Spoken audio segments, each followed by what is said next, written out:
Sempre he sabut que era adoptada. Els meus pares no m'ho han amagat mai.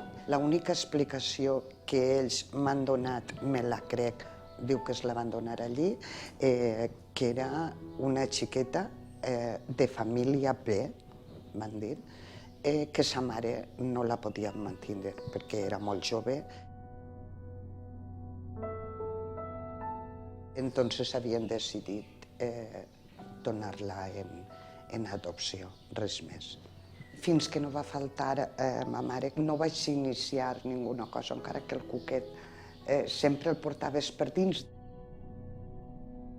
Vaig contactar en Enrique Vila, li vaig aportar tota la documentació.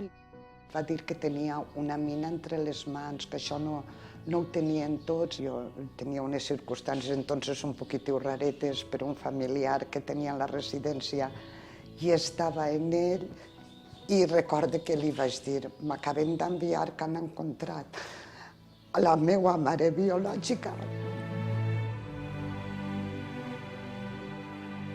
I la mateixa nit, quan ja van contactar en qui era ma mare, em van dir que li dien Maria Cristina, em van començar a tocar meus germans.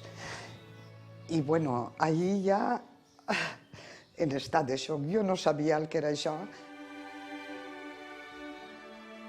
Vam anar en el tren, els 4 de casa, les meves filles i el meu home, i quan vam arribar a l'estació era ja de nit, allí en Burgos, feia molt de fred, i només recorde a ma mare caminant per l'andén a esperar que baixàrem, i només el dia ja me puedo morir tranquil·la.